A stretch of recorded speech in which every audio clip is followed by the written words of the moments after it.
Okay, so awesome success group session this morning, if I do say so myself.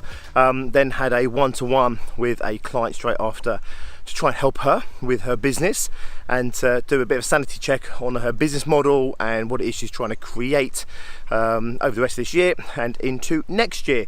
This session this morning at Success Groups, which will be the same session that I run for our evening group later today, was really looking at gaps again, and I'll talk about this quite a lot on these videos because it's something you want to consistently do. To not shy away from the gaps, to not be scared of the gaps, to not be intimidated by the gaps, whatever it might be, about looking into the gaps from where you are and where you want to be, who you are and who you want to be, what you have and ultimately what you do want to have. And what you want to do is look into those things, those gaps that are preventing you or slowing you down or holding you back from actually achieving what it is you want to be achieving or moving towards with any kind of vigor. So if you, for example, want to turn your business into a 100k turnover business, you're currently doing 10k and you've been doing 10k for the last 2 years, you've got a lot of stuff sitting in the gap between where you are and where you want to be. If, however, you want to run a 100 grand business, you're running 50k and you've come from, say, 10k already this year, the chances are you don't have much in your gap. In other words, you're doing what you need to do in order to hit that 100k. Another analogy to use might be if you were looking at weight loss, for example. You know, if you want to be a size 12 and you start at a size 18, if you have been a size 16 for the past 2 years or even 6 months, for example, there's something in the gap. You're not making good progress towards what it is that you ultimately want to achieve. However, of course, if you're gradually, increasingly losing weight, you're probably doing the right things. So you need to look at where your gaps are, and those gaps are going to form in a number of places. Number one, they're going to be you, or it might be your systems, your processes. They might be in terms of your resources, both financial and also in terms of the people around you. And it could be in your skills, your abilities, your knowledge, your connections. I'm puffing here, I'm carrying a heavy bag.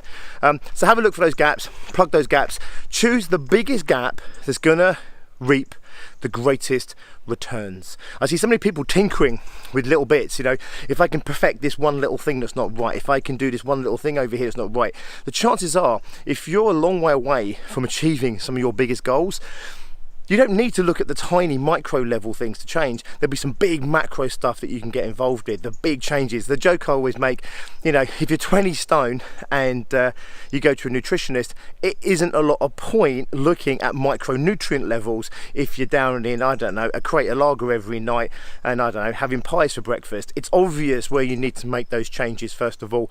Most businesses, the big changes, the macro changes, you already know what they are. If you look for them, you'll see them really easily. Some big changes to make which can give really big rewards.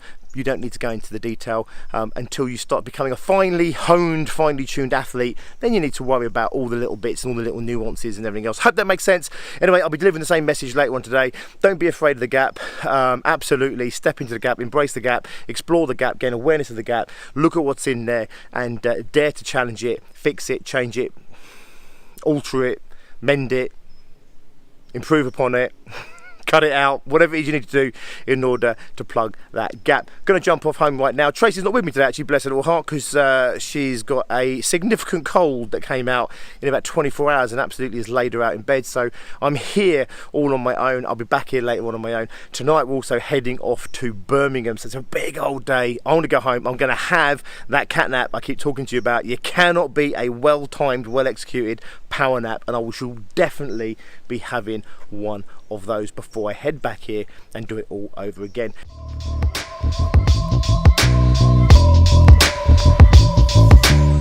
Okay, so that was a really quick turnaround. I literally got back here about, I don't know, about 4 o'clock or something. It's now 6:15.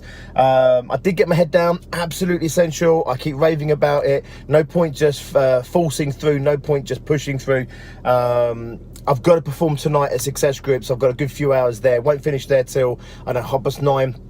maybe near 10 o'clock, get on the road and be in my hotel before 12 o'clock midnight tonight. So it's gonna be a long day. I've got another 6 hours ahead of me. So of course you wanna be performing at your best. And I'll tell you now, 20 minutes or so, little power nap gets you through. It's a very small price to pay. I keep saying this, if you napped on the job and you work for someone else, you'll probably get fired. I'll tell you now, if you're a business owner, entrepreneur, I tell you now, nothing beats a well-timed power nap, a perfect little power nap, 20 minutes or so, and you're good to go for another 4, 5, 6 hours at your peak performance. Anyway, got to hit the road. I'm running a little bit behind schedule because Tracy's not coming to the session again this evening. She's still in bed, so she's not going to come to Birmingham even tonight for tomorrow.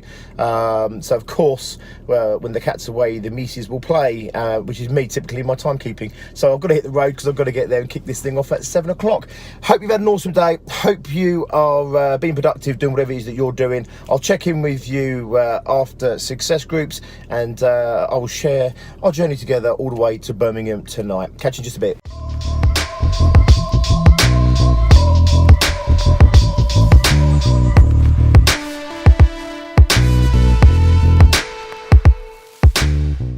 Okay, so that draws the day of success groups to an end.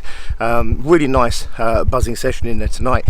What I love is the willingness of these people to go into their own gaps, to look at their own limitations, maybe even their own flaws, and dare to go into that space and look at what they need to do in order to plug those gaps, to bridge those gaps, so that they can start to perform at the level they need to in order to achieve what it is that they want to achieve. Out there in the general population, most people, they really are not willing to go there, and it's easy to forget that when we're in success groups, because obviously we're a whole team of people and we all thrive on it. We all thrive on our own personal development, thrive on uncovering the gaps in our game, etc. And most people, they're concealing their gaps, they're hiding their gaps, they're hiding the gaps for themselves, they're not owning up to the gaps, they're certainly not working on those gaps. So if you're in business, I'm telling you now, don't be afraid of the gap. Dive in, because in there is where you're going to find the possibility and the potential for achieving much, much greater levels of success. Right, we'll jump in the car, head up to Birmingham, and I'll catch you maybe in a bit before I hit the sack.